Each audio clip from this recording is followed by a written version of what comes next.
There's a moment in the Gospels that most people rush past. It happens after the betrayal, after the kiss, after the silver changes hands. Judas Iscariot is alone. The priests dismiss him. The money lies useless on the temple floor. The machinery of execution is already moving, and nothing he does can stop it. Scripture tells us he felt remorse, not relief. Not peace, remorse. And then silence, a rope, a tree, a body swinging between earth and heaven. Most stories end there. But some questions do not die so easily. What happens to a soul that knows the truth and still walks away from mercy? According to one medieval saint, that question was answered in a way so terrifying that the church preserved it, not as entertainment, but as a warning.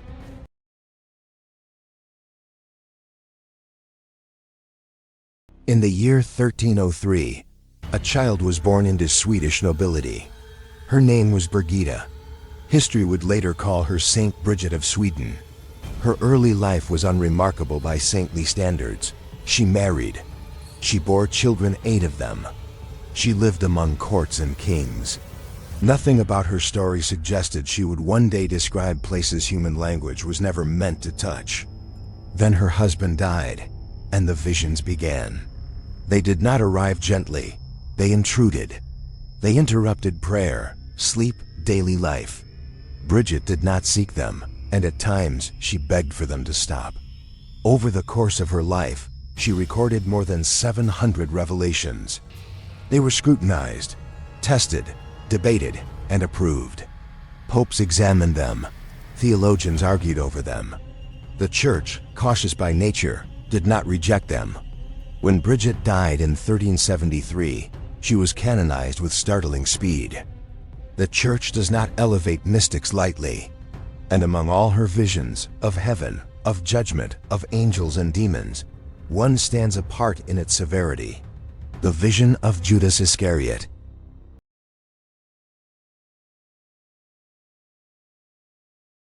Judas was not an outsider. That is what makes his story unbearable. He was not a Roman executioner, not a Pharisee plotting in shadows. He was chosen, handpicked, personally called by Jesus Christ.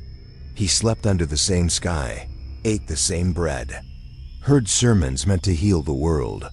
He watched lepers touched, corpses breathe again, storms obey, and still something hollow lived inside him. 30 pieces of silver did not buy Christ. They revealed Judas.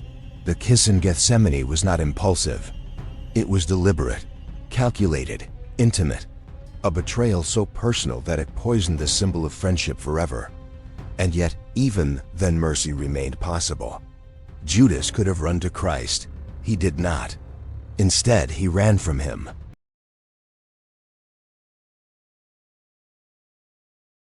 Bridget's vision did not begin with fire. It began with weight. She felt herself pulled downward, not violently, but inevitably, like sinking into deep water.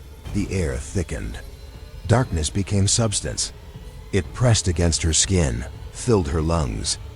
This was not chaos. This was order without love. Christ spoke to her, not in fury, but in grief. "I will show you where the one who betrayed me now dwells." What she saw was not the hell of screaming masses. It was worse. It was isolation. Judas existed alone. No crowd, no distraction. No other souls to dilute the awareness. Hell in this place was solitude perfected. The man who shattered communion now existed without it forever. And then Bridget understood something terrifying. Judas could see Christ, always, not dimly, not symbolically, perfectly. The face he kissed haunted every moment, not as comfort, as judgment, not condemnation imposed, but truth remembered.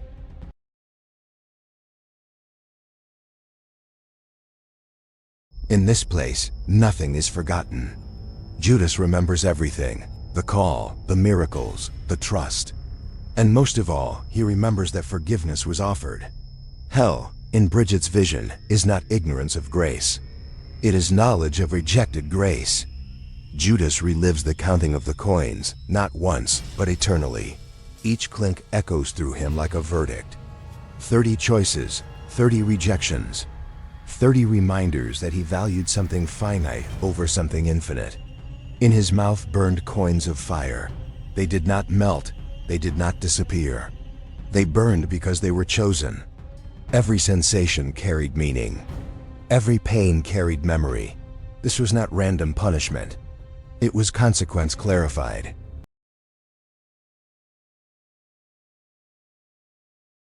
Judas hangs. Not metaphorically, suspended.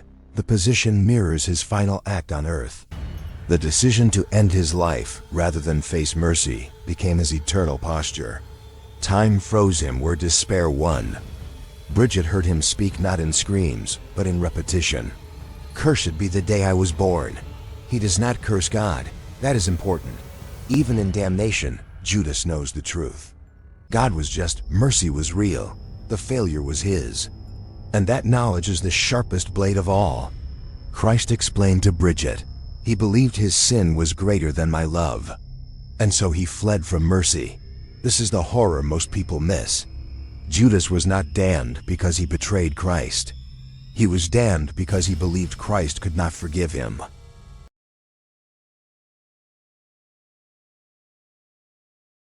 The church teaches something many people misunderstand. There is no sin God cannot forgive. But there is one condition mercy cannot override: refusal. Despair, the belief that forgiveness is impossible, is not unforgivable because God denies it. It is unforgivable because the soul closes itself to grace. Judas locked the door from the inside. Peter betrayed Christ too, perhaps more cowardly, perhaps more intimately, but Peter wept. Peter turned back. Same failure, different belief. One opened his hands. The other clenched his guilt like a weapon.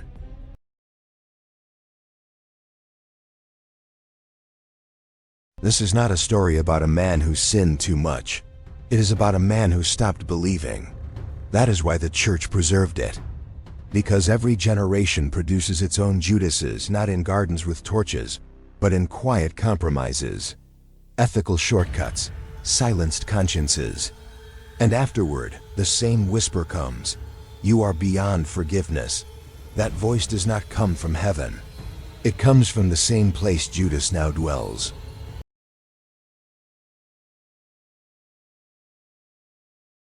Hell, in Bridget's vision, is not filled with people shocked to be there. It is filled with people who chose despair. People who believed their darkness was stronger than God's light. Judas sees Christ eternally, not as hope, but as reminder. Not because Christ refuses him, but because Judas refused Christ. This is the most frightening truth of all. God will not force mercy on a soul that hates itself more than it trusts love.